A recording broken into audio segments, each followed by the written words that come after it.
За. Миний камер 20% тань тэгэхээр одоо би ярьж амжих уу. Тэр нь би бас хоолоо хийх хэрэгтэй. За яах вэ? Гэтэ ямар ч байсан өнөөдөр би болохоор яа унгахайсан. За яачаар. Яа. За. Энэ номыг уншаад төрсөн сэтгэлээ ярих гэж бодсон байхгүй юу? Яг энэ номыг би нэг 3 байна уу сарын өмнө уншсан. Тэгэхээр одоо бол ер нь жоохон мартаад эхэлсэн байгаа. Тэгээ бүр таг мартахаас өмнө ямар ч зүйл яригээд тэгээ ер нь яагаад анханасаа энийг таах вэ? Ярих гэж бодсон бэ гэхээр ингэсэн. Уншиж дуусаад би бүр юу мэдэрч байгаа хэсэг мэддгүй. Бүр ойлгохгүй. Тэгээ ингээд зүгээр л дотор бүр ингээд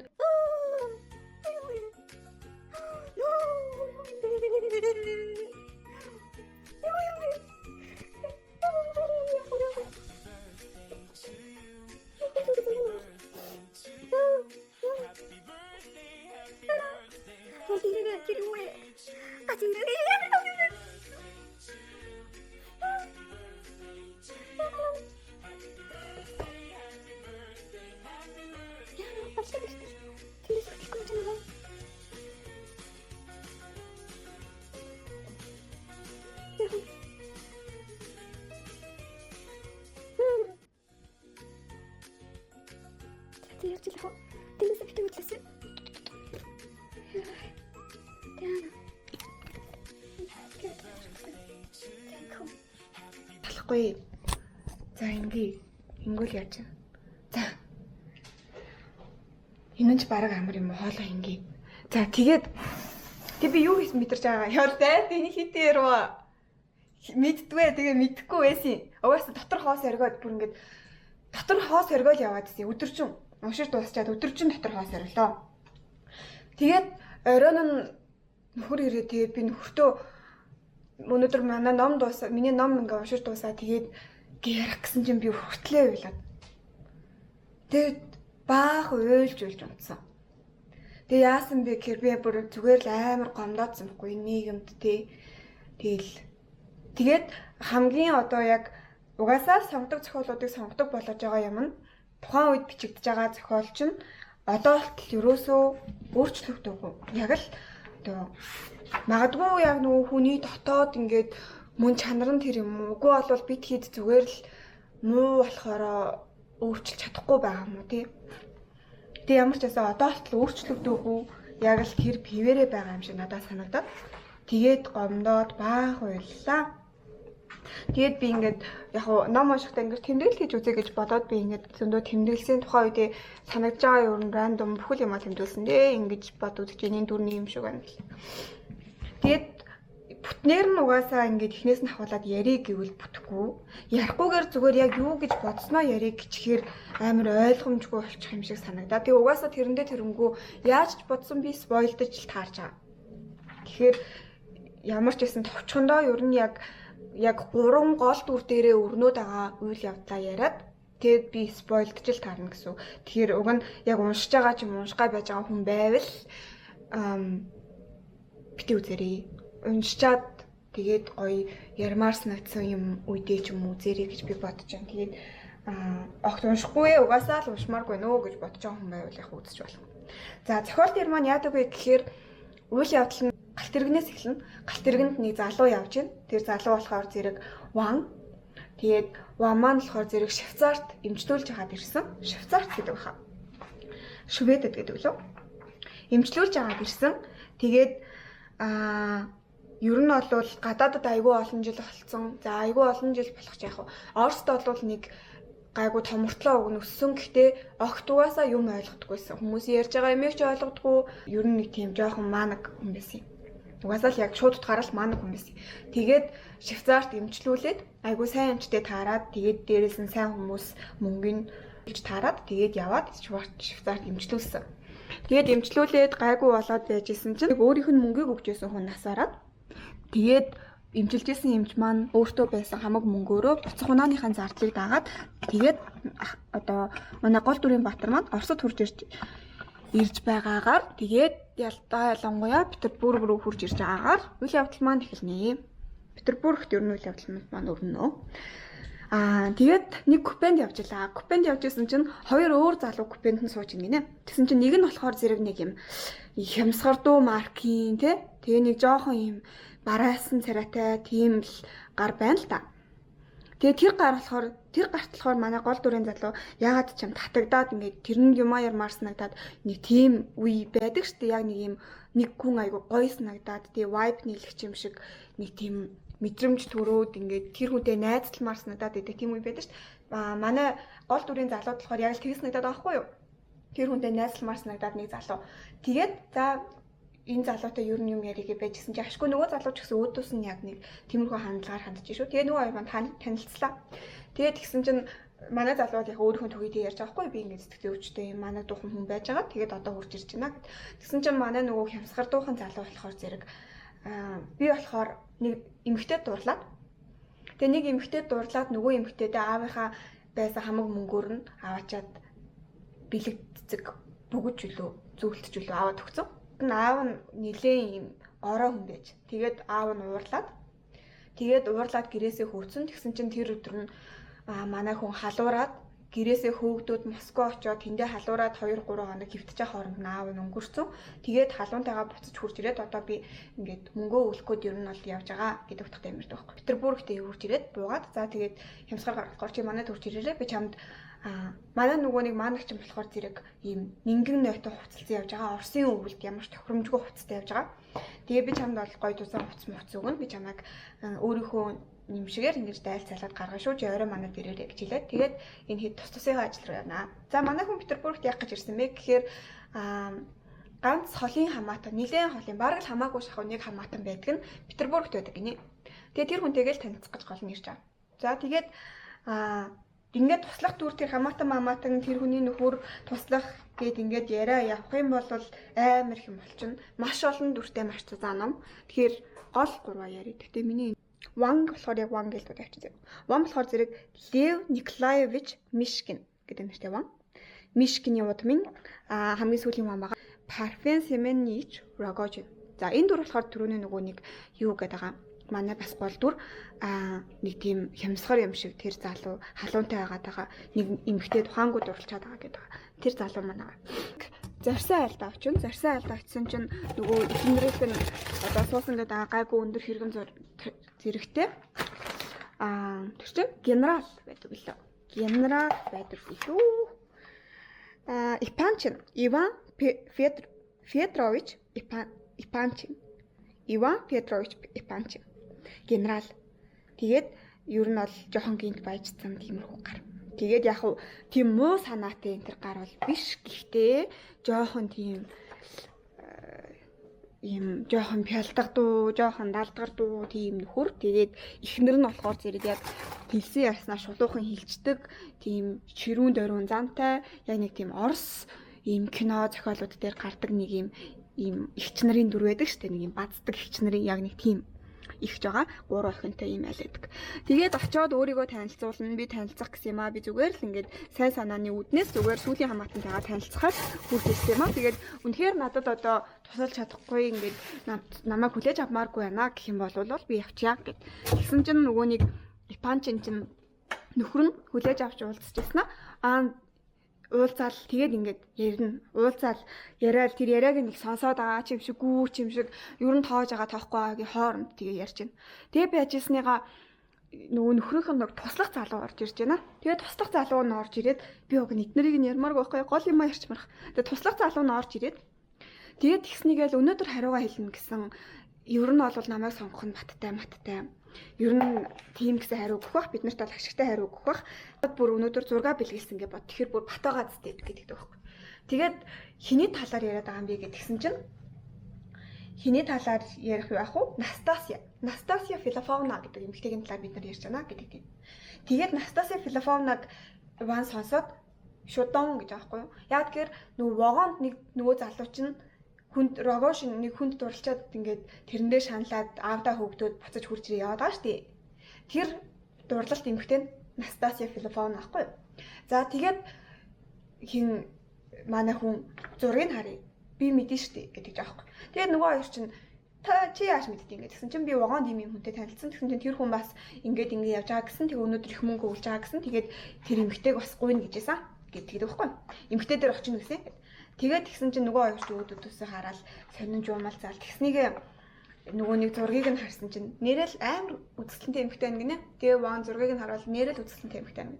Тэгээд за нэг иймэрхүү явдал болоод тэгээд нөгөө нэг генерал Ипанчин чинь их нэртэйгээ танилцуулаад тэгээд Ипанчины 3 охинтой танилцлаа. 3 охин нь болохоор зэрэг хоёр томыг нь би нэрийг мартчихэж. Гэхдээ бага охин нь Аглая Ивановна Ипанчина. Энэ охины нэрийг цэжлээд авчиглээ. Аглая Ивановна Ипанчина. Аглая гэдэг удаж. Аглая болохоор зэрэг бас амар үзэсгэлэнтэй. Хөөрхөн, ухаалаг. Тэгээд бусад хоёр ихчигээ бодол жоохон тотгошоогоо. Тим эмэгтэй байна. За тэгээд ван ер нь тэднэрт өөрийнхөө амьдралын талаар ярьж байна. За ингээд нөгөө л нэг түүх маань эхнээсээ явж байгаа шүү дээ. Энэ дундаа болохоор зэрэг зохиолч өөрийнхөө бас ингээд туулсан туршлагыг оруулж ирж байгаа байхгүй юу? Тэр нь болохоор зэрэг Достоевский, Фёдор Достоевский гэх зохиолч маань өөрөө бас залуу наснда цаазын тавцан дээр гараад эцсийн ингээд яг нөгөө нэг цаазлах юм маань ингээд бууж ирэх юм мөчөд яг цаазлуулах яг сүүлийн мөчөд ингээд хаанаас зарлаг ирээд сурлагдчихсэн тийм түүхтэй хүн. Тэнгүүд цаазын талаар өөрийнхөө юу гэж бодгийг бас энэ дээрээ нэлийн дэлгэрэнгүй ярина. Тэгээд цаазлуулахын өмнө хүнд ямар мэдрэмж төрдөг тийм сүүлийн удаа яг хорон мөч бүрдээ амьдрдгийг тэгээ байжсныгаа юу ч ойлгохгүй болдгийг ч юм уу тэгээ эсвэл бүх юм ингээд удаашрна бүгдэн дээр нь фокуслна сүүлчийн удаа ингээд бүх юмыг харна ажиглана гэдэг ч юм уу тэгээд ингээд ер нь тэр мэдрэмжийн талаар бас амар их юм дэлгэрэнгүй бичсэн байдаг. За тэгээд ингээд өөрийнхөө түүхийг ярина ингээд тэгээд энэ дээр болохоор зэрэг бас нэг биднэрт ойлгомжтой болж байгаа юм нь ван болохоор энэ нийгмийн хүлээсэнд байхгүй ойлгомжтой шүү дээ тий 10 20 нас хүртлээ юу ч ойлгодгүй байсан хүн байгаа байхгүй юу. Тэгэнгүүтээ юм ойлгодог болсон. Тэгээд тэр хүний логик тарих марих айгуу сайн хөгжсөн байгаа. Ингээд том болсон хүн зүгээр энэ дэлхий дээр ингээд буугаад ирж байгаа байхгүй юу.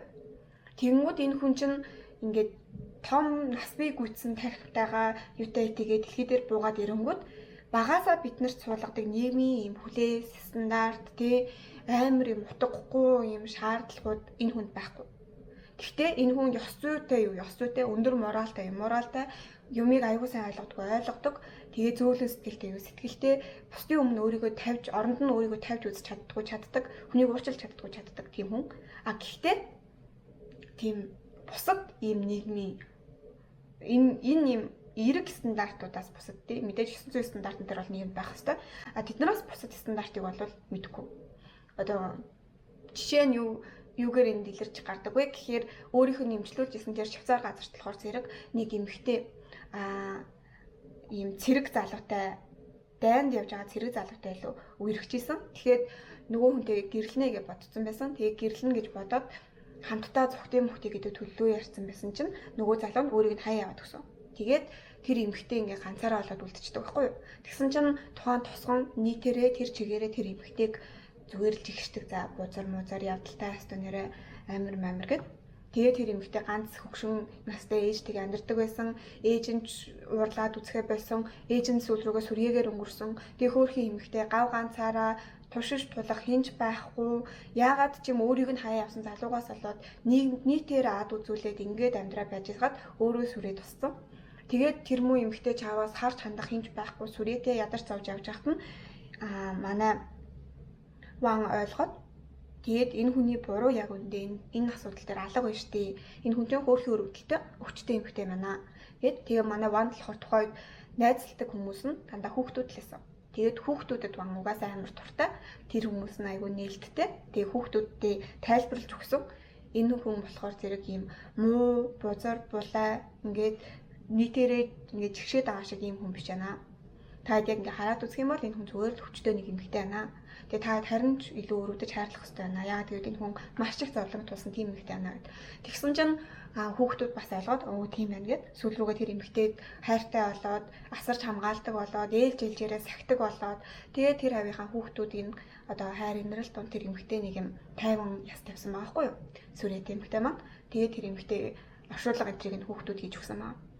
За нэг иймэрхүү түүхүүдээ ярина. Тэгээ би бол хүүхдүүдтэй ингэж найзалдаг байсан. За тэгээд энэ түүх бол Аглаяд айгүй гүн сэтгэлүүлдэг.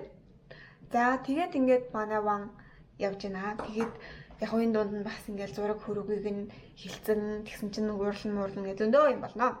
За тэгээд Настасия гэдэг эмэгтэйд ингээд ер нь хоцсон газар болгон. За эднийд тэр нэг өөрийнх нь хамаатан Ипанчина, хатагтай Ипанчина байгаа. Тэр болохоор Настасия гэж ярихаар бүр ингээд дүрсгээл уурлаад байгаа байхгүй. Тэгэнгүүтээ дахиад тэр Настасияг эргүүлээд байгаа энэ нөхөртөө хувилдаад байгаа юм шиг тэр нэг нөхрийнх нь туслах залуу байгаа. Ипан ноён генерал Ипанчинагийн туслах залуу. Тэр нь болохоор нэр нь хэм блэ? Ипанчины туслах залуу Гаврила Артальонович Иволгин. За ямарсан Гаврила зав. Гаврила амар юм мөнгөнд дуртай, жоохон шунхай. Тэгээд их мэдл бас айгуу дуртай. Тийм залуу. Тэгээд тэр залуу бас юуны Настасийг ярсгүйгээд байгаа. Тэгээ яагаад гүйгээд аншлагыг бол одоо бид нар мэдэхгүй.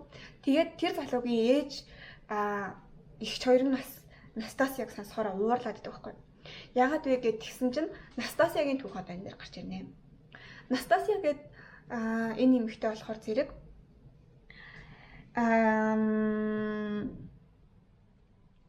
Афанасий Иванович Тоцкий ноён гэдэг.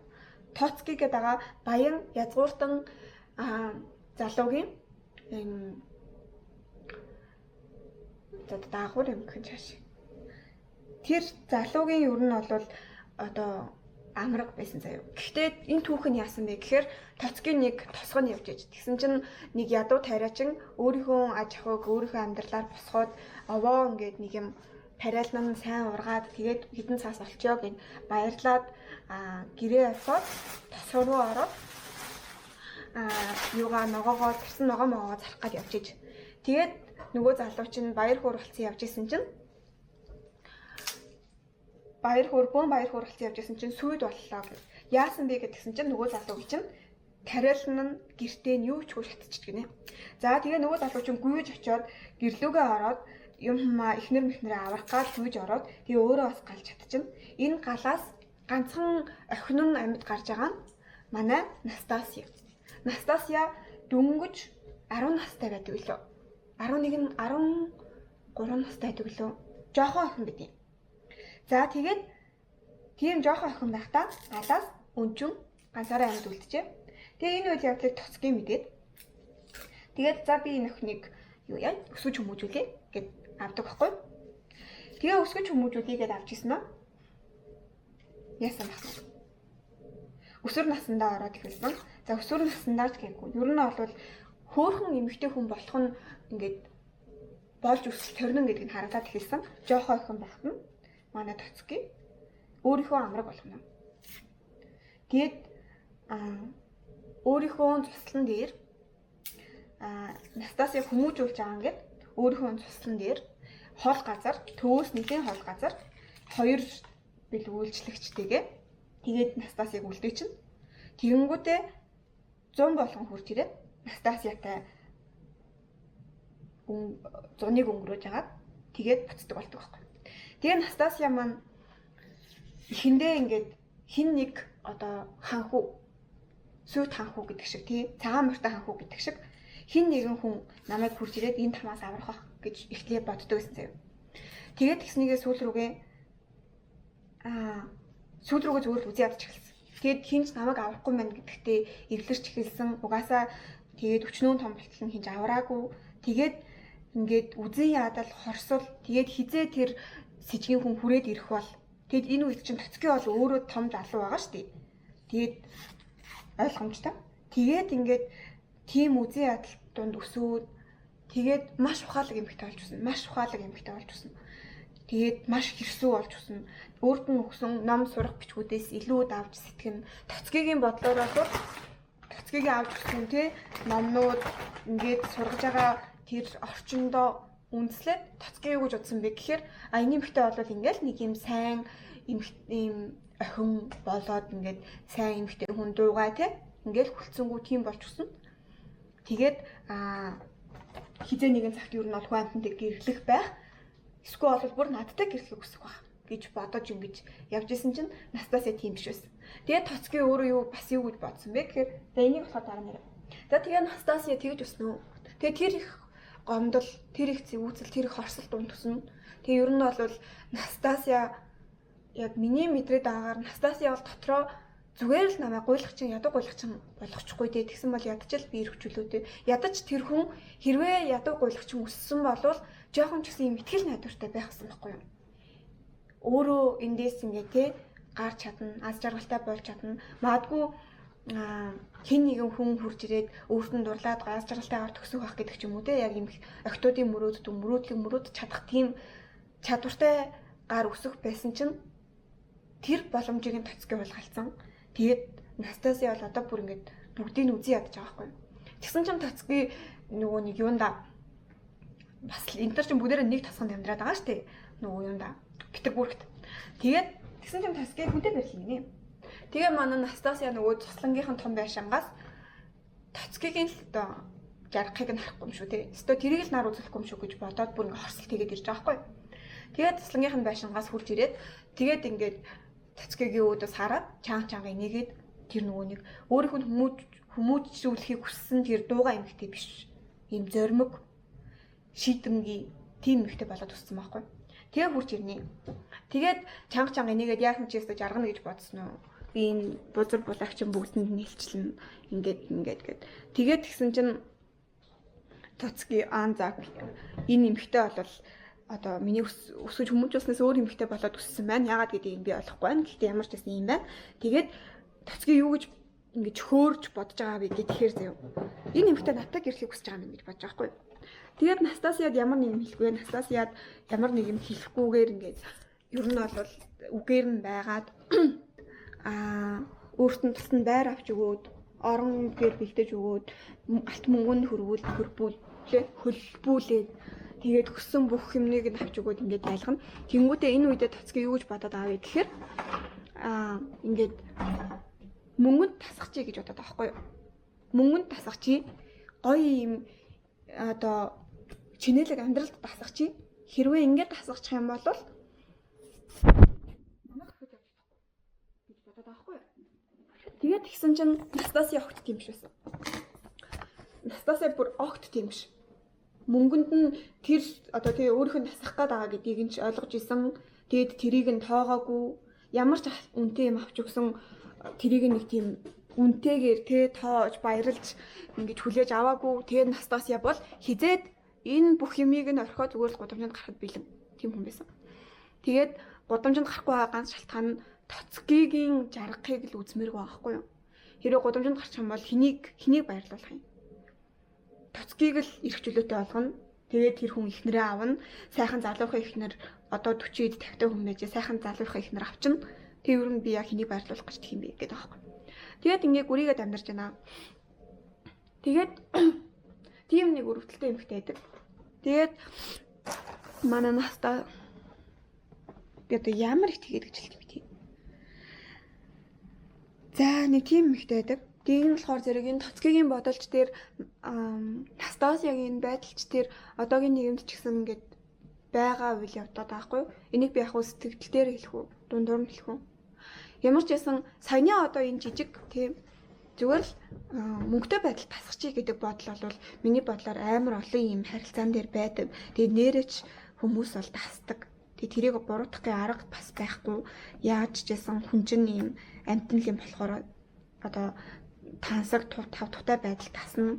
Тэгээд тэрийг орхиж авч чадахгүйгээсээ болоод нийгмийн одоо байгаа зэндаанаас буурч амьдарч чадахгүйгээсээ болоод хэцүү нөхцөл байдал, токсик харилцаанд хэцүү хүнтэй гацаад амьдраад байгаа хүмүүс зөндөө байгаа. Ялангуяа эмэгтэйчүүдтэй. Тэгээд тэр асуудал энэ нийгэмд ч гэсэн байгаа. Тэгээд энэ нийгэмд ч гэсэн эрэгтэй хүмүүс тэрийг зэвсгээ болгож ашиглаж байсан байхгүй. За ингээд нэг Тоцки гэдэг юм сэжгийн залуутай танилцсанаа бидүүлээ. Гэсэн чинь энийг болохоор тухайн нийгэм нь ерөөсөө сэжгийн гэж харахгүй байна. Тоцки бол одоо язгууртан, баян язгууртан хүн болгох ёстой шүү дээ. Манай нөгөө Япончин нагийн нөхөр мөхөр, ноён Япончин энтер чинь бүр өстой нэрэ. Чухам зүгээр шүтэж ийн гэж шүү.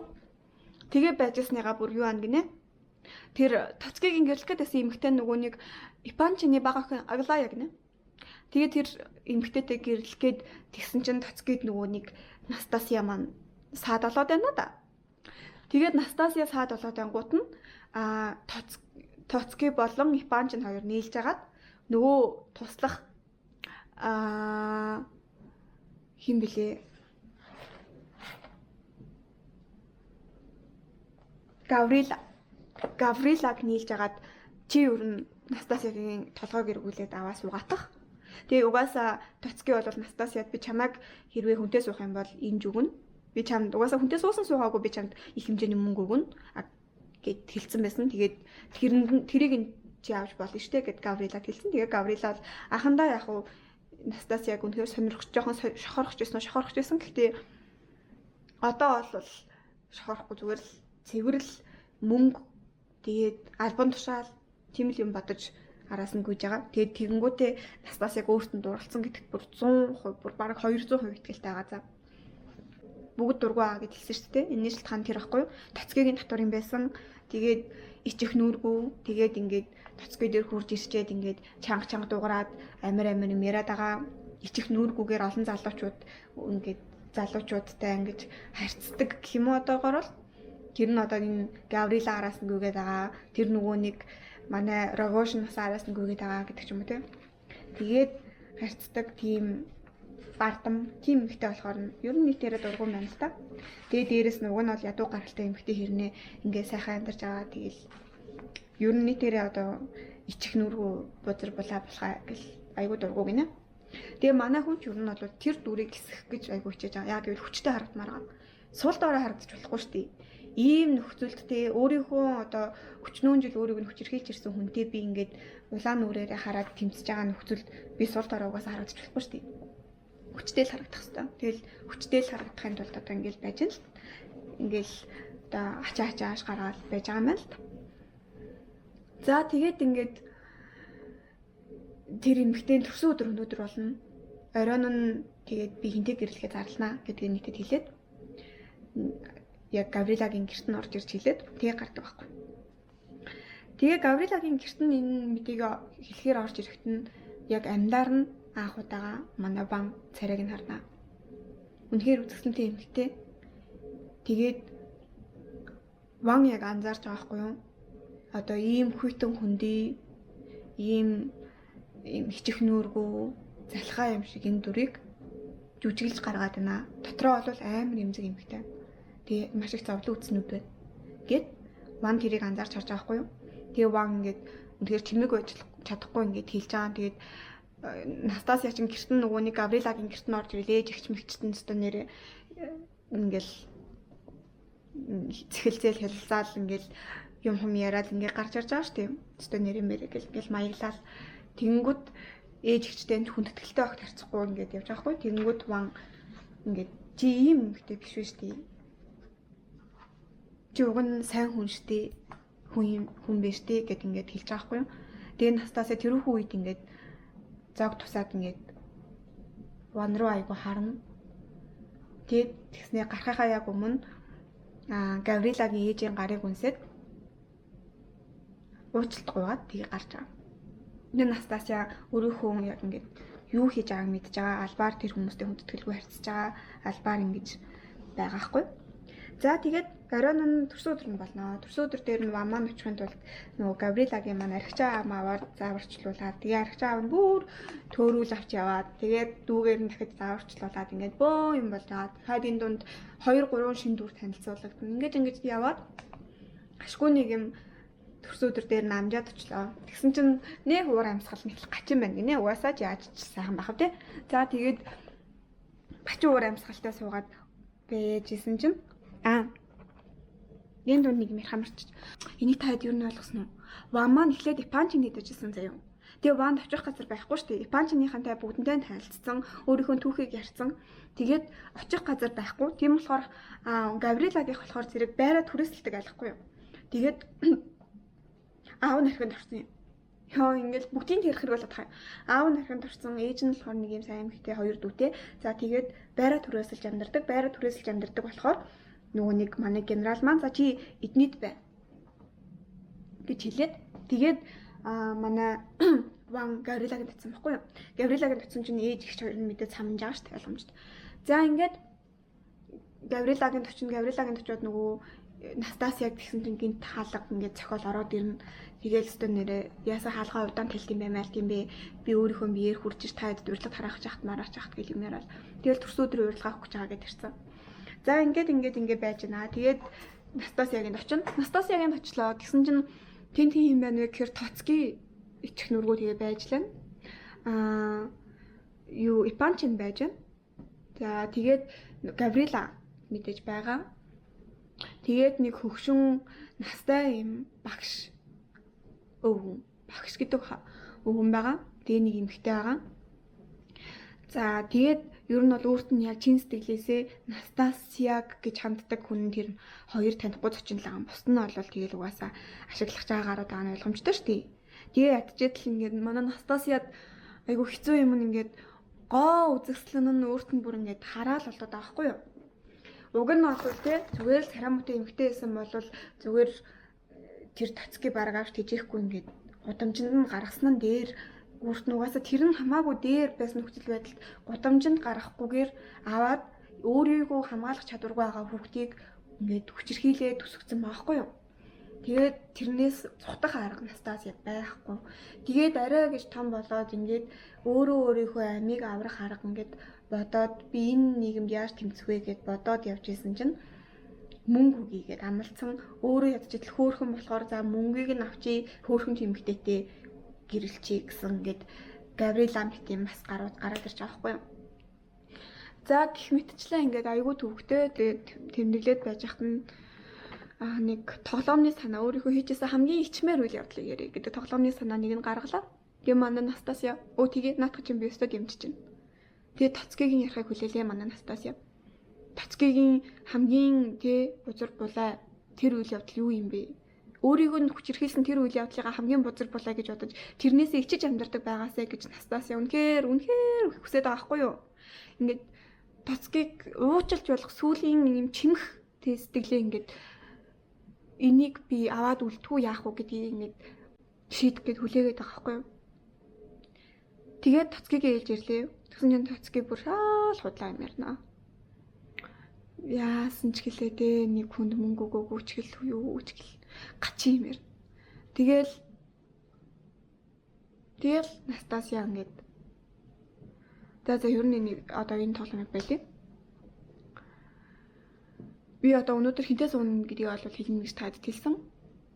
Тэгээд байжсэн чинь пас гаднаас хаалга нэглээ Рогошин. Манай Рогошин бүр юм юунуудын юм бүтэхгүй хулгайн гаруудын юм цогтуулагтай болчихжээ. Араасаа баахан хулгайн гарууд агуулсан. Тэгээд ороод ирлээ шахацалтаа хална уу. Коридор мордорон шахацалтаа байшинд нь орж ирлээ.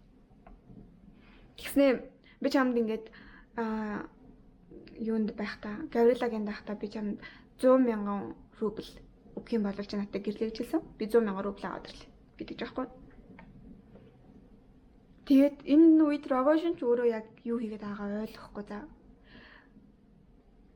Рогошины бодлоор бол ингээд хамаг байдаг хайраа зориулаад өдөржингөө зүтгэж байгаа 100,000 рубль олж хурж ирээд те авч болох бүх хүмүүсээс аваад ингээд хүрээд ирээд байгаа амар хайрлаад ингэж бодоод байгаа боловч Настасиад яг Тоцкитэй адилхан үйлдэл хийгээд байгаа хгүй. Настасиагийн бодлоор бол яг тэр Настасиаг худалдаж авах гэдэг шүү дээ. Худалдаж авах гэдэг. 100,000 рублээр худалдаж авах гэдэг. Тоцки болохоор зэрэг гэрэлсэн хүнд нь 7,000 рубль өгье гэж хэлсэн билүү. 7,000 рублээр зарах гад байхгүй юу?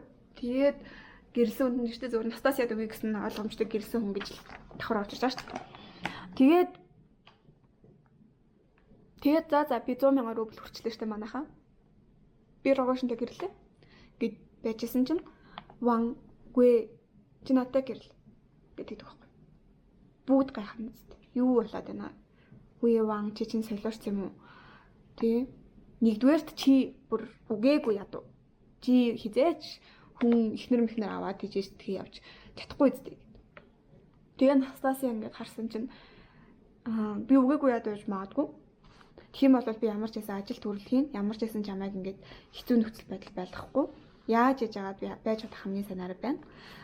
Тэрнээс гадна надад нэг юм цахиас ирсэн юм. Би нэг яг баттай хэсгийг одоо л мэдэхгүй байгаа. Гэхдээ ямар ч байсан нэг бүр холын хамаатан эмэгтэй маань өнгөрөхдөө ямар ч өөрт нь ойрын хамаатан эрэгтэй хүүхэдтэй хүн амтан байгаагүй, өөрт нь хүмүү байгаагүй учраас надад бүх мөнгөө өгүүлсэн байна. Тэгсэн чинь манай нөгөө нэг вагонд бас таардаг далдаггаар рогошник дагаад ирсэн байсан. Тэр гар харснаар яг мөн байна. Гарын үсгэр нь бүр яг мөн байж тээ. Чист амар баяжчих. Бүр бат гэл. Тэгээ шууган болт юм аагаас тий. Ванчин бүр амар баяжих хүн байсан биз дээ. Бүр амар хөөрөг өвлж авах юм байна гэд. Тэгээ настаас яраарад би ингээд мөнгө бас өвлж авчиж магадгүй. Хойлоо сайхан амьдарч магадгүй. Эсвэл хэцүү амьдарч магадгүй. Ямар ч айл аль нь ч гэсэн би ажил хийн. Би ямар ч гэсэн чамайг нэг юм хэцүү байдалд байлгахгүй. Чи ингээд надтай гэрлээ гэдэг байхгүй. Тэгээ настаас хэдхэн хорвын дотор би вангийн ихнэр боллоо шүү дээ манайхаа. За идэж угаарай. Тэгээд сууж яснаа. За идэж угаарай манайхаа. Яг ширээн дээрээ суулаа. Тэгээ нэг 5 минутын хэртэй ингэж баяртай байжснаа. Гинт гэтээ ван чи бүр яг жоох хүүхчиг. Чи бүр яг хүүхэд шиг гин цайлган цагаан юм байна. Тийм хүүхдийг бузарлах зориг зүрх ганцхан тацгидлээд баг гэж хэлээд тэгээ би рогошонтой гэрлэнэ гэж аахгүй. Настасягийн сэтгэл ямар амар шарах би одоо ингэ яг энэ хэсгийг уншсан ч ярьсан ч бодсон ч ингэ ойлгох гэдэг аахгүй. Би таад амар ойлгомжтой ярьж чадахгүй ч магадгүй тэгт ямарсан амар гонхтой хэсэг зам. Нэрэл хүүхдийг бузарлах Настасия зүгээр насанд хүрсэн хүн байгаа ч гэсэн тэр хүн яг юм хүүхэд шиг бодож сэтгэж ингэж хүүхэд шиг гин зайлганаар бүгдэнд нь хандж байна. Нэгдүгээр энэ хайрыг би даахгүй мэн гэдэгтээ Настасия итгээд байгаа. Тэгээд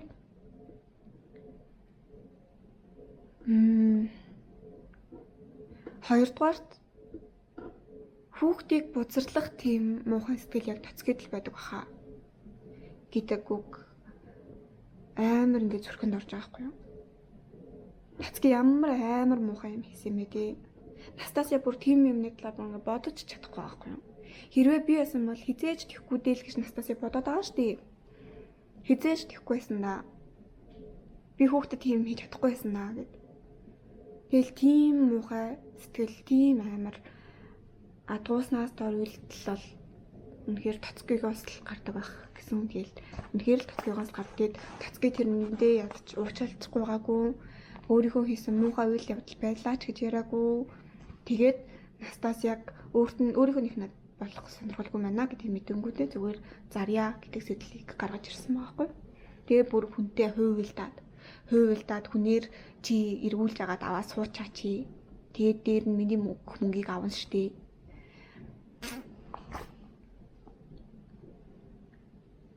Тийм хэцүү хүнд шарахыг ингээд тулаа явж байгаа тийм юм ихтэй байхгүй юу. Тэгээ дээрэс нь вангаас яагаад суухгүй гэж хэлсэн бэ гэдэг дахиад нэг шалтгаан байна. Тэр болохоор одоо нөгөө нэг нийгмийн асуудлууд маань яригдаж байгаа байхгүй юу. Ван сууя гэхэд жижиг галзуу юм уу гэх хүмүүс амар их байсан заяа. Яагаад гэсэн чинь наашин тоцгийн татвар юм байсан шүү дээ. Тоцгийн татвар юм байсан гэдэг утгаараа одоо юу хэлээд байгааг бол бүдрээ ойлгож байгаа шүү дээ. Тэ? Тэгээд тийм штий. Тэгээд ийм солиотой юм хтэй. Чи ингээд тийм хүнтэй суух гэдэг юм. Ван хүн байж гэдэг аахгүй юу? Тэгээ ванд бол тэр үнэхээр хамаагүй. Тэгээ өөрөө ч хэлсэн надад тэр хамаагүй. Би ингээд чамайг сайхан байлгана гэсэн бол сайхан байлгана. Би тэгээд тийм илтүү дутуу юм ярьж чамайг зовоохчгүй. Чиний тоцгийн моцгийн хамаатайсныг би хизээч сөхөж ярихчгүй гэж аахгүй юу? Тэгээд тэгэнгүүт Настасия би тоцгийн татвар юм байсан. Би бүр юм бузар булаа юм штэ гэдэг аахгүй юу? Өөрөө тэгж хэлж байгаа заяа. Хүмүүс тэгж хэлэх яах вэ гэж бодоход Настасия өөрөө тэгж хэлж байгаа байхгүй. Би ийм бузар юм гэдэг штэ. Тэгэнгүүт Настасия хичнээн дотроо итгэхгүй байгаа. Хичнээн тоцгийг үзий ядж байгаа ч гэсэн тэг хичнээн дотроо өөрийгөө ямар гимгүү гин цайлган хүүхэд байсан юм бэ? Тэр хүүхдийг бузардах зориг зүрх тоцгийн шиг новшдл байсан юм бэ штэ гэж бодоод тэрийгээ ойлгоод байгаа ч гэсэн бүр тархиных нь мухарт нь нөө худлыг 1000 тавтуул үнэн болдог гэдэг шиг орчин тойрон нийгэм хүн болгон чи өстой амар бузар эмхтэй тэ чи тоцгийн татвар юм байсан учраас чамд ямар ч үнсэн авахгүй гэж хэлсээр хагаад Дээд Настасиа тэрэнд итгэхийг хүсэхгүй байгаа ч гэсэн тэрэндээ итгэцэн. Тэг ингээд тэрнтэйгээ тэмцэж чадахгүй. Тэнийг тэрүүхэн 5 секундэд Настасиа яг ингээд би тэгээ гэрлээ гэж хэлээд манайхан би Вангийн хатан болчлоо штэ гэд баярлаа суух үедээ л яг үнэнгээсээ баяртай байсан болов уу гэж би бодож байгаа байхгүй юу. Тэгэл нөгөө нэг тархиныхан цагт итгэл үнэмшил гараад ирсэн. Гэхдээ би ч амар бузар эмэгтэй штэ. Би юм хүнтэй суух эрх надад байхгүй, жаргах эрх надад байхгүй. Тэгээд дээрэс нь би энэ юм хүүхэд хүнийг бас бузарлаж чадахгүй. Тэгэхээр тэ Рогошинтэй сууя. Вантай суухал. Тэгээд яг тэр үед Настас ялж байгаа хгүй. Би ингээд цагаан мөртөө ханхуу гарч ирээд намайг аврахыг бол зөндөө хүлээдэг байсан. Гэхдээ одоо л биш. Би тэр итгэл үнэмшлээ тавиад явуулсан. Тэгээд Ван цагаан морь унаа гараад ирсэн ч гэсэн Настас яман татгалзаад суусангүй. Тэгээ Рогошныг дагаа явлаа. Рогошныг дагаад явахаа өмнө нөгөө Рогошны өгсөн 100,000 рублийг нь гал руу хийгээд Гаврила руу хараад чи тийм их мөнгөнд дуртай юм бол мөнгөний төлөө нүдэ авахад төхөс буцахгүй юм бол энэ галаас энэ мөнгийг ав. Чамайг хэр залуу гэдэг чинь би харъя л даа гэж байгаа юм. Тэгэд яг нөгөө залуу чинь нэр хүндээ сонгохгүй тэ ичих нүрээ илгэндээ наагаад мөнгө авах уу гэд бодоод бүр ингээд гал руу хараад тэгээ нөгөө нэр хүндээ ингээд бодоо шазуур зуугаад ингээд зогсоо тэгээ эргэж хараад нэг алхаад ухаалт авчнаа. Энэ зохиол төр бүгд ухаалтаж өндөө ер нь тэгээ ухаалт авчнаа. Тэгсэн чинь Настасиа нөгөө нэг галын ачаар галаас мөнгөний гаргаж ирээд за ямар ч гэсэн сүүлийн тусал нэр хүндээ бодох юм бодолтойгоо залуу юм байна. Хажуу талд нь нөгөө 100,000 рубль тавиад энийг сэрхээр нь өөрт нь өгсөн гэж хэлээд тэгээд гараа.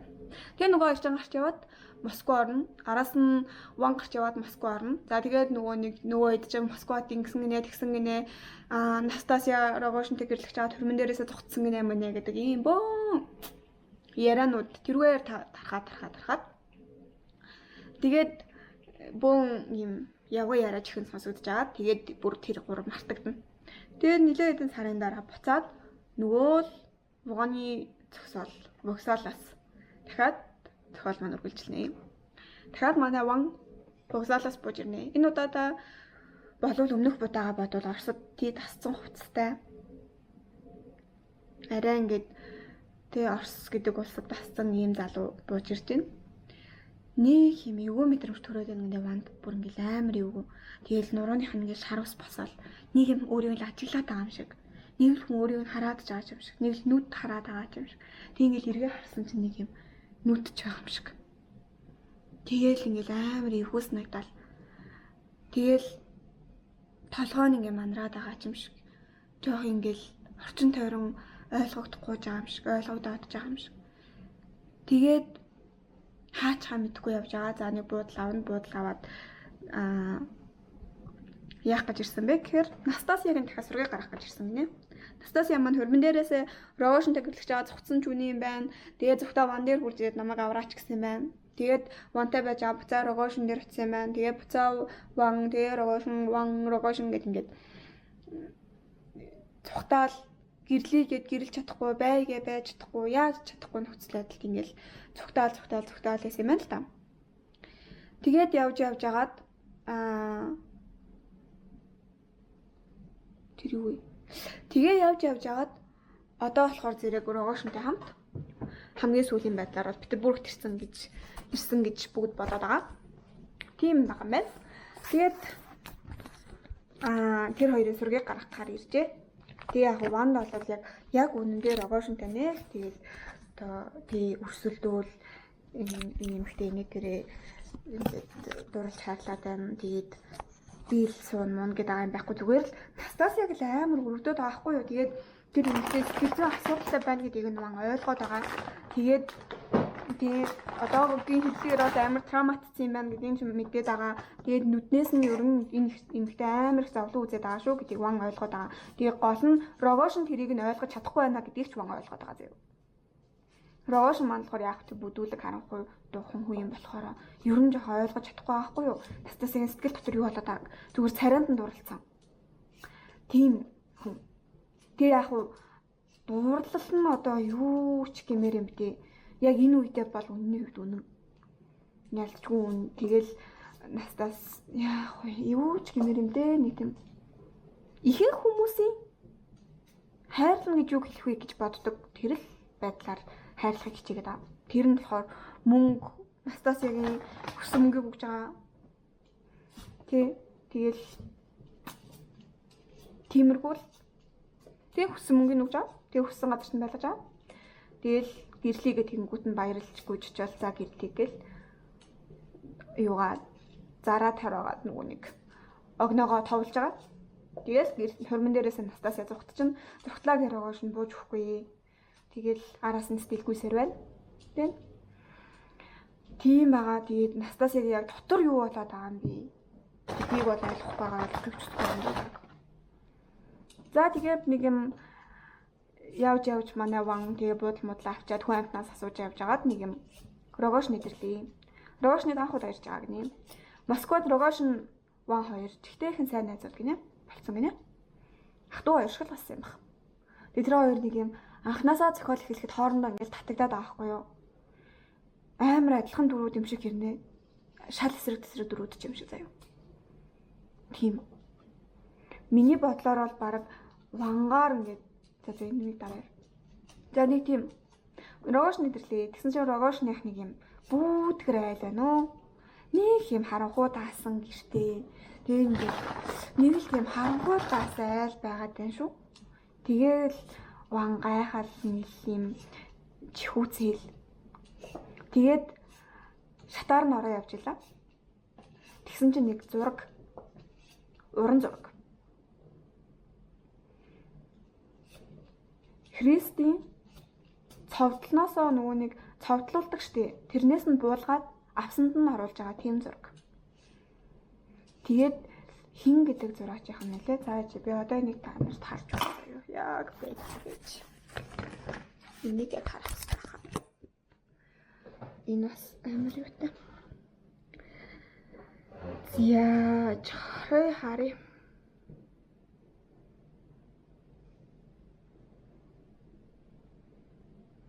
За аврагч Христийг загалмай насанд дөнгөж буулгаад байгаар дүрсэлсэн байна. Энэ хиний зураг гэдгийг нь би юг нь мэдчихсэн юм наа. Энэ Ганс Голбейний зураг гинэ.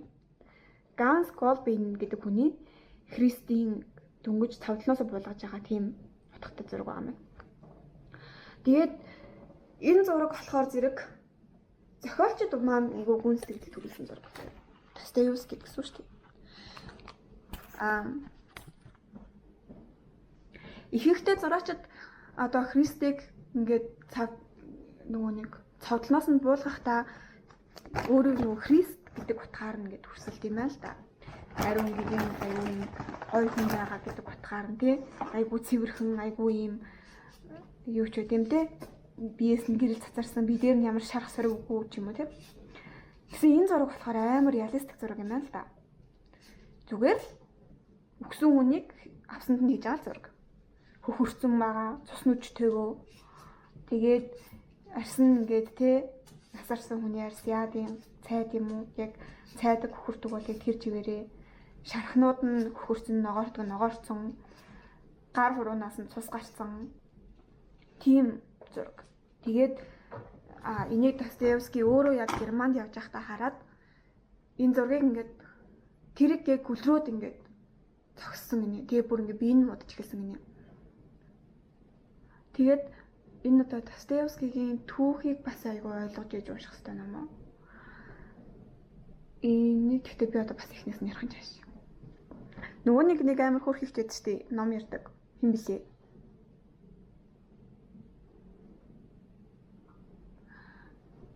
Бүктик, дараа. Тэр их чинь гимзэмиг ярьсныг нь уншаамал. Ёо тэр их амар номыг гоё ярьдаг. Би одоо зүгээр л сэтгэлээ ярих гэсэн номоо ярьснаа, дундуур нь сэтгэлээ орсноо юу ч болоод байгаа. За бүү мэд. Ямар ч байсан Дараас Бүктик гэх тэр их чинь гимзэмиг ярьсныг сонсох юм бол урталтан Достоевскигийн түүхийн талаар жоохон товч ярьдаг. Тэгээд тэр бол тэндээс ер нь энэ зургийн талаар бас ойлгож авах боломжтой ах гэж би бодож байна. Энэ зураг болохоор Достоевскийд өөрт нь амар гүн сэтгэл төрүүлсэн. Тэг ингээд бүр хараад гүлэрч зогсоод ингээд нүдээ салгаж чадахгүй зогсоод тэгээ сүүдрүүг ингээд би энэ нөгөө нэг цааслуулах төгсөн гэсэн шүү дээ. Тэрнээсээ хойш нэг юм юу цөлөг мөлөгт явснаас орж явахын татаж мэтдэг болсон юм бэл татдаг ч гэж тиймэрхүү өвчтэй болсон. Тэгээд тэр өвч нь бүр ингээд сэдэрхгээ. Тэгээд ихнэр нь бүр ингээд хүчээр зулгаад ингэж авч явсан гэдэг юм лээ. Тэгээд тэр зургийн хуулбарыг Рогожин гэртээ өлгөчөж гинэ. Тэгээд ингээд манай вангаар дамжуулаад Достоевский өөрийнхөө энэ зургийн талаас хэлж байгаа хгүй. Энэ зургийг ингээд харсан хүн харах юм бол Христэд итгэлээ бараг алтмаар тийм зураг юм аа гэд. Тэгээд тийм шүү гэх тэр хоёр яриад өнгөрч байгаа. За ингээд Рогожин нэдэрлээ. Рогожин гэсэн чинь нэг эвгүй юм хүйт даасан байдалтай зэвхий нэг хачин байна миний. Нөгөө нэг сайхан таньдаг те өөж суудаг танилцсан бараг ах トゥ ус шиг болсон Рогожин чинь нэг л хачин байх шүү. Бүр нэг сонин. Тэгээл манай ван бүр нэг л ойлгохгүй нэг л хачин. Тэгсэн чинь Рогожины ажлын ширээн дээр нэг номынх нь хажууд нэг хутаг цоо шиг байж гинэ. Тэр хутгийг ингээд ван ярианыхаа завсар санамсаргүй байраад авсан чинь Рогожины харц бүр ингээд амар сонирн болоод цочирдол тэгснэ юугаа тэр хутгийг ингээд буцаагаад тавиулаад тэнгүүдээ ван нөгөөхийг нь дахиад ч үлээ бараг санамсаргүй дахиад авчтыг. Тэг юм ярьж байгаа та. Тэгсэн чинь дахиад цочирдол цааш нь нууж тавиад. Тэгээд ингээд ван чи ийм цоо шин хутгаар яах гэж байгаа юм би гэсэн чинь ингээд ойр зурмуу юм да хэрэгэлдэг. Тэгээд хэрэглэх гэж авсан. Ер нь бол цоо шин хутгаар тиймэрхүү юм хийж болохгүй гэсэн алба байхгүй штэ. Гэт юмд хэрэглэх гэж гэдэг лээд. Тэгээд тэгэхгүй тэгээ нэг юм сонин ямар ч хэсэн шинэ хутга ингээ гараад ир. Тэгэл амар сонин ярилцаар Рогожин. Христэд итгэдэггүй талаараа яриад. Тэгээл ингээл нэг л хачаагчлан сэдвэр юу н яриад. Тэгжээснийгаа би юу чамайг ээжтэйгээ танилцуулъя гэснээ. Ээж дээрээ танилцуулснаа. Ээж нь ингээд чамайг одоо Оросууд ч нөгөө протестант гэлвэршин цааш та. Тэгээ ингээд загалмаагаар ингэж мингээд за чамайг ингээд ивэж явах болтугай гэдгсэн чинь манай ээж юу н баргийн хүнийг ингэдэггүй гэдгснийгээ чамайг ингэж ин гэдгснийгээ хоёлаа юу н загалмаагаа солилцсон. Тэгээ тэр хоёр загалмаагаа солилцоод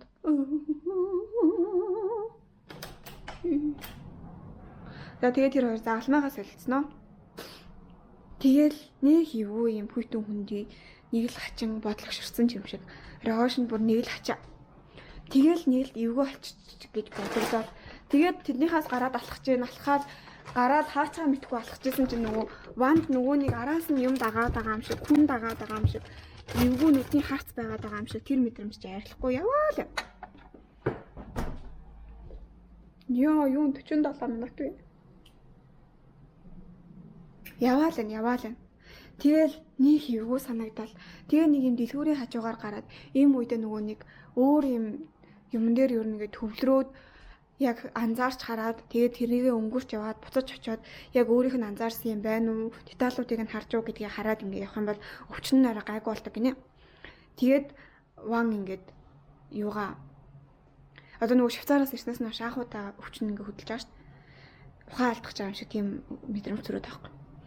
Тэгээ ван нэг дэлгүүрээр ингээд явж байхдаа дэлгүүрийн юмнуудыг ажиглаж хараад тэгээд ингээд тусгал харсан чинь амар таньдаг царай нүд ингээ эргээ харсан чинь байхгүй. Тэгтээ яалтч Рогожны нүд. Тэг бүр юм улангассан Рогожны нүд. Тэгээд гайхаад ингээд би яг зөв харсан уу буруу харсан уугаа ойлгож чадахгүй. Толгой нэргээд манраад тэгээ буудлынхаа коридорт ороод буудлынхаа коридор руу ингээ хараад тэгсэн чинь тэр цаатлын харанхуй коридорын цаатлын харанхуй болно. Рогожин зогсож байна гинэ.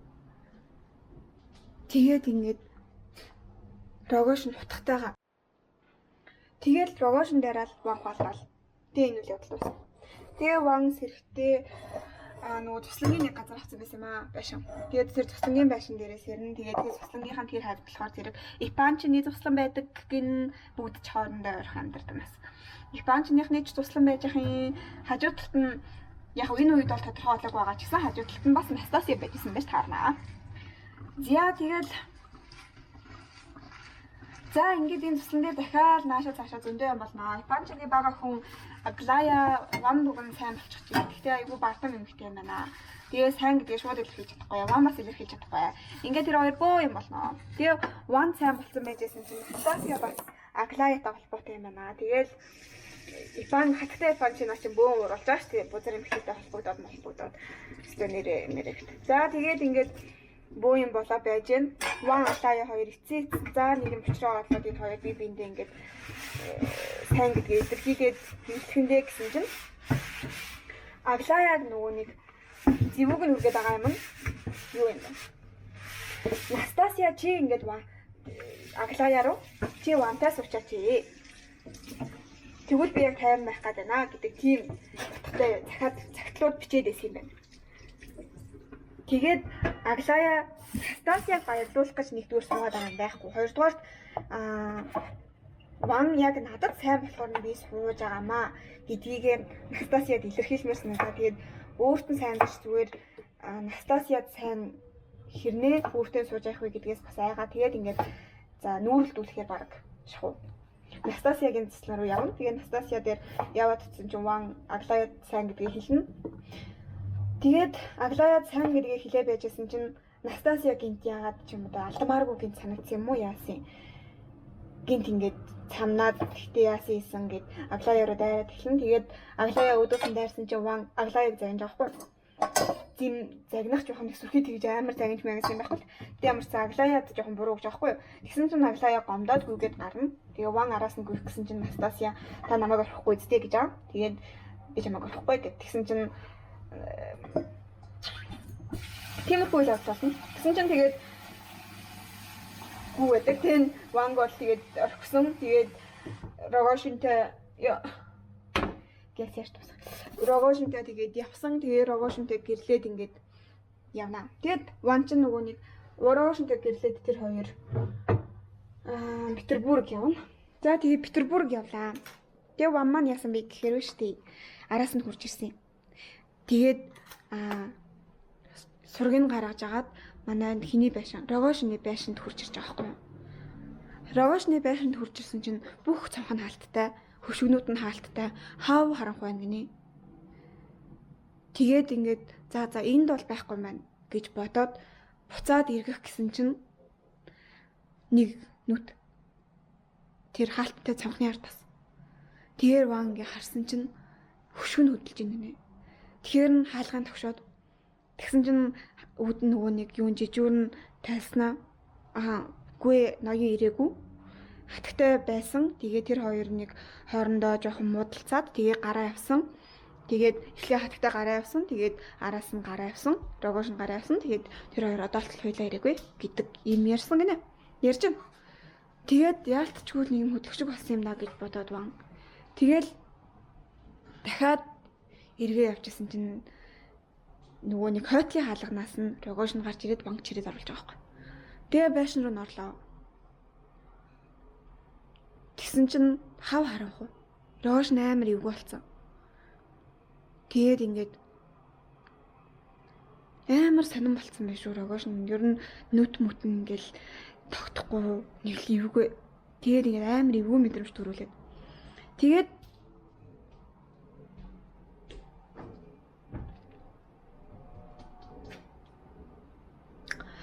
за тэгээ ямар ч байсан амар эвгүй болчих гинэ. Тэгээд дагаад Рогошны өрөө рүү орлоо. Ажлынх нь өрөө рүү орлоо. Тэгэлж гэл Рогош нь ингээл тэгэл би албаар ингээ харуул маруулдаа хэлээгүй байгаамаа. Хойд талгаараа албаар орж ирсэн мэрсэн гэл. Тэгэл Ван гайхал ингээ дагаад орсон чинь ширээн дээр нь Настасиягийн цогцсон. Тэгээ Рогош нь Настасияг алцсан байхгүй юу? Тэгээд тэр Рогош нь бүр юм галзууртай байдалтай байж байна. Тэгээ Ван хараад бүр ингэ шоконд ороод доошоо суугаад тэр Рогош нь ингэ тайвшруулж ингэ тэрврээд тэгээ нөгөө Настасиягийн цогцны доотойхон ширээн дээр тэр хоёр ингэ сөхөрч суугаад тэрврэлдээд уйлалдаад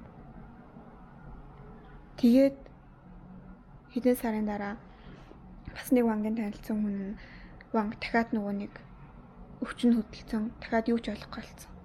Тийм болохоор нь Швейцар руу нөгөө эмнэлэг рүү буцаагаад аваа явсан. Тэгэхэд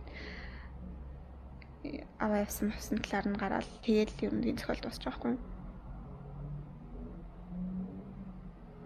Тэгээ би яг юу одоо яагаад авъя гэхээр нь тийм. Нэгдүгээрт Настасийг би бүр амар өрөвдөд авахгүй юу. За тэгээд нэгдүгээрт Настасийг би бүр амар өрөвдөд авахгүй юу. Тэр эмэгтэй болохоор амар зовлон үтсэн дүр. Үнчин өрөөс үлдсэн харж явахандаа. Тэгээд өөрийг нь харж хандъя гэд авсан залуу нь тий туслангийнхаа байшинд аваачаад өөрийнхөө ингэж ирэх мэдэл өөрөөс нь яаж ч холдож чадахгүй эмзэг тэр байдлыг нь ашиглаад жоохон хүүхдэд тий хүчирхийлэл үзүүлээд 40 жил том болтол нь явсан. Тэгээд тэгтээ бүр тэрийгэ маш зоригтойгоор хийжсэн. Тэгсэн чинь нийгэм тэрэнд нь тэр тоцгийг хинж уурлаагүй, тоцгийг хинж хараагаагүй, бүр хичгүй охноос суулгахгаа явж байгаа. Тэгсэн юм Настасийг бол бүгд хараад исэн. Тэгээд Настасийг бүгдээрээ бузар булаагаар нь дуудаж исэн. Тэр эмэгтэйг наашаа гэх хүн байхгүй. Тэгээд ингээд өөрт нь сайн гэдэг байгаа тэр залуу нь болохоор зэрэг Рогошин хайртай гэдэг байгаа Рогошин болохоор зэрэг яг хайрлаж байгаа мó гэвэл үгүй. Тэрнээс бараг илүүгтэйгээр ингэж нөгөө нэг обсессив гэдэг чинь бүр ингэ донтцсон тий. Тэгээд ингээд хайрлаад өөрийнхөө нь байлгаад өөрийнхөө сэтгэл зүйг ойлгоод ямар их зовлон үүснийг нь ойлгоод тэрнээс идэгрэх боломжийг нь олгоод ч юм уу тийм юус юм байгаагүй. Тэгээд яаж ч жагаал өөрийнхөө л болгохыг хүсэж байсан. Ван болохоор зэрэг Настасияд бас хайртай байгаагүй зүгээр өрөвдөж хайрладаг байсан. Тэгээд яг гэхдээ хамгийн их ойлгож байгаа хүн нь бол Ван. Тэгээд тэрийг Настасияч өөрөө мэдчихсэн. Гэхдээ Вантай бол байж чадахгүй байгаа. Тэр нөгөө Ван шиг юм жоох хүүхэд шиг ийм гин цалган хүнийг бузарлах зориг надад байхгүй. Хүүхдийг бузарлах зориг бол тоц гэдэл байгаа гэх. Тэгээд ингээл тийм өрөвдөлтэй эмэгтэй хайрлаж хандах хинчгүй явсаар хагаад эцэст нь тийм өрөвдөлтэй хувь тавилангаар дуусж байгаа. Ван болохоор зэрэг ямар ч юм нийгмийн тийм стандарт инээ тэрэ тийм юм хүлээс байхгүй.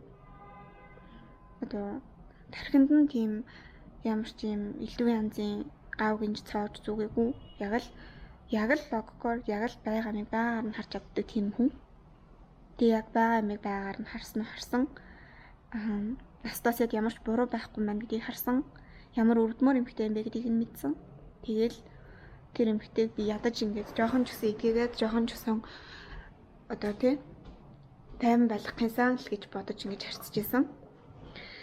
Хоолоо мартсан шүү дээ. За тийм байна. Рогошин болохоор зэрэг уг нь одоо анхандаа бол нэг юм сайн хүний дүрээр гарч ирээд байгаа байхгүй юу? Ван одоо Настасияд үнээр хайртай ч юм шиг тий. Гэхдээ бол бас үгүй. Дэндүү ингэж донтцсон гээснээ яг ингэж Настасияг юу мэдрээд байгааг нь ойлгохгүй. Ямар сандаа л Настасиягийн хамгийн үзий ядаад байгаа юм нь би ингэж 40 жил ингэж дээрлгүүлж ингэж амьдраад тэгээд одоо намайг зарна гинэ гэж бодоод тэрэнд нь хорсоод байхад Рогошин бүр илүү өндөр үн хилээд дуудлага худалдаанд оруулж байгаа юм шиг Настасийг худалдаад авч байгаа байхгүй юу? 100,000 рублээр. Тэгээд ингээд тиймэрхүү асуудлуудаас болоод ер нь бол Рогошин уг нь одоо ингээд тэгээд уг нь гэдэг байгаа нь мэдээж одоо төгсгөлдөө хийж байгаа үйлдэлт нь бол Рогошныг сайлаад ах нь огт байхгүй. Гэхдээ ингэж хайрлаа гэж уг нь хичээсний хувьд бол хичээсэн байж магадгүй. Яагаад гэхээр тэр нөгөө өрөөнд нь байхад нэг их ном унших гад оролдож исэн нь Настасиягийн санал болгосон юм байна. Тэгээд ингээд уг нь оролдож исэн даанч тэгтээ тийм одоо өөрт нь тийм ухаанч байгаагүй. Ер нь л ингээл хэцүүхэн. За тэгээд ийм 3 хүний 4 тэгээд эцэст нь тий ван маань буцаал яг хэлсэн зэг дээр очиод дуусч байгаа. Тэгээд тэгээ ингээд миний сэтгэлийг амар хоосруулсан баг. Бодох юм амар их байсан за. Тэгэхээр нийгэм одоо болтол өөрчлөгдөггүй. Хөөрхий өнжин өрөөсөн хүүхдүүдийг дээрлэж болно гэдэг бодолтой хүмүүс одоо болтол байгаа юм байна. Тэгээд тэрийг ашиглаж эмгтэй хүмүүсийг ашиглаж гэдэг бодолтой хүмүүс зөндөө их байна.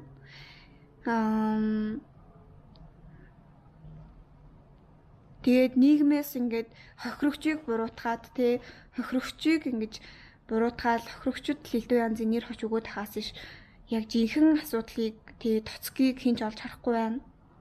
Тэгээд нөгөө нэг сүүлд нэг пост байсан шүү дээ 15 настай хүн жирэмсэн болж хамгийн залуу ээж 15 настай байна ч үлээ. Тэгсэн чинь доотлолт нөгөө комент байсан шүү дээ. Юу 15 настай та жирэмсэн явж идэг өстой нэрэ орчин үеийн хүмүүсийн явдал судалт илтгэж чигээд. Энд чи яг энийг л харуулдаг байхгүй юу? 15 настай ямар хүүхэд бузар булаа явдал судалтай байх вэ дээ? Тийм үстэй. Тэгээ бодохоор асуудлын цаана нь нэг өөр хүн байна да. 15 настай хүүхдийг жирэмсэн болгоцсон нэг хүн байна да. Тэр чинь яг асуудал нь байгаад байна да. Тэгэхэд одоо болтол 1980 оны үеэр тийм л байж одоо ч гэсэн яг л тэр л байгаа байхгүй. Тэр л эмгтэй л бузар булаагаад байгаа байхгүй. Тэр охин л юу ч мэдэхгүй хохирогч болсон тэр охин л явдалтай заваан залхаа байгаад байгаа байхгүй. Тэгээд ингээд тийм байна. Тэр асуудлууд ч гэсэн одоо болтол байна. Тиймэрхүү бодлууд нь намайг амар ингэж хэцүү байдалд байлгалаа. Тэгээд ер нь бол хүн болгон гээд гоё уг нь ван шиг яг ингээд эрүүлэр ямар нэг юм нийгмийн хүлээсгүйгээр сайн муу тэр өстөө сайхан муухай гэхгүйгээр бодож чаддаг бол хичнээн сайхан тийм хачаа юмд хүлээгдэхгүйгээр одоо эрэгтэй хүн уйлахгүй гэдэг юмд хүлээгдэхгүйгээр ч юм уу алдар нэр өстөө амар сайхан байх өстөө гэдэг юмд хүлээгдэхгүйгээр мөнгө л хамгийн чухал гэдэг бодолд хүлээгдэхгүйгээр ч юм уу ингээд тэгэл одоо өөр хүн амтантай явж исэн бол бузар булаа гэдэгт хүлээгдэхгүйгээр гэдэг ч юм уу тэгээд хүнийг хайрлах сэтгэлтэй тийм байсан бол ч нэ сайхан байх байсан бэ. Тэгээд нэг бодлын энэ дүрээр вангийн дүрээр нөгөө манай зохиолч маань өөрөө бас шашинтай хүн байсан байхгүй протестант шашинтай гэлөө. Тэгэхээр вангийн дүрээр Есүсийг гаргаж ирэх гэж хичээсэн байж магадгүй гэж би бодсон. Гэхдээ угаасаа өөрийн гэсэн алдаатай дүр вангийн дүр бол. Гэхдээ Есүстэй хамгийн төхөх дүр гэж магадгүй. Нөгөө талаас Рогошны дүр болохоор вангийн яг эсрэг юм шиг. Гэхдээ хамгийн сайн найз юм шиг тийм дүр. Тэр одоо тэрний яг тийм шашнаараа одоо юу гэдгийг би мэдэхгүй байна. Гэхдээ ямар ч тийм дүр. Тэгээд яг үнэндээ манай нийгэм болвол бурхан бууж ирсэн ч галзуураад буцахаар тийм нийгэм байгаад штэ гэж хэлэх гэжсэн байж магадгүй гэж би бодсон. Тэгээд ер нь бол тийм одоо ч гэсэн тийм л байна. Тэгэл жоохон ч гэсэн сайжраасай л гэж бодож байна да. Тэг ямар нэг юмд хүлээсгүйгээр жоохон ч гэсэн хандахын сан л гэж бодож байна да. Хүлээс гэдэг нь би юм ёс зүйн стандартуудыг ерөөсөө яриаггүй яг юм сонин юм тавьсан юм шаардлагуудыг яриад байгаа шүү. Эмэгтэй хүн тийм байх хэрэгтэй, эрэгтэй хүн тийм байх хэрэгтэй, хүн тийм байх хэрэгтэй. Тэр муу, тэр сайн. Ингүүл юм нөгөө нэг хүүхэд гаргаагүй төчөрсөн эмэгтэй бол хараалж батга хийдэг, гэрэлдэж болохгүй ч юм. Тиймэрхүү юмнаас хол амьдрахын сан гэж л бодож байна. Логикоор хараад үнэн бурууг нь ялгаад байх юмсан. За нэг тиймэрхүү л надад мэдрэмжийг төрүүллээ Тэгэл тэр Есүсийн зураг яг тэр шашингүй юм шиг бүр болгохоор хэмжээний зураг байна гэжсэн зураг Рогошны дугаасаа байсан тэгэл утгатай л аахгүй тийм. Рогошн бол сүүл рүүгээ бүр ингээл яг бурхангүй болсон. Яг бүр юм адгууслаг. Одоо бурхангүй хүнийг одоо юу гэдэм болоо. Тийм болсон байна. Тийм л анда. Тийм л амар гонхтой намайг амар хоосруулсан зохиоллаа. Тэгээд та хэд ч гэсэн гоё юм Тий миний буруу зуруу ярьсан юм. Би угаасаа нөгөө нэг шууд ямар ч бэлтгэл хийхгүйгээр ингээд санджаагаас ухаж гаргаж ирэл ярьж байгаа шүү дээ. Тэгэхээр амар замбрааг байгаах дээрээс нь амар буруу юм их барьсан байж магадгүй. Тэгэхээр зас затруулах юм байвал надад бичээрэй. Тэгээд бас өөртөө төрсөн сэтгэл гоё санагдсан деталуудыг бас надад бичээрэй. Би тиймэрхүү юмд амар дуртай. Яг ингээд нэг юм үзэхээр ч юм уу нэг юм уншчихаар араас нь тий ийм тэр детал нь ийм юм илэрхийлж байгаа шүү дээ гэдэг тийм юм би унших амар дуртай. Тэгэхээр тийм юм бас мэддэг бол та бүхэн маань бичээрэй. Тэгээд хэдүүлээ ер нь ямар ч юм тэгээ галзууруулаад байхгүй тул хийцгээе. Тэгээ бас хөрхий одоо тэгвэл яа ч юм бай ингээд өөрөө эмгтэй болохоор ямар ч эмгтэйчүүдийн юм тавилан бас айгүй өрөвдөөд гэм аа.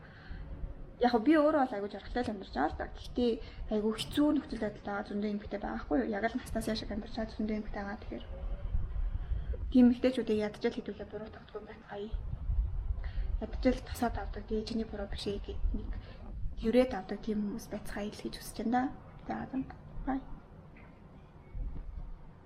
Яа хаал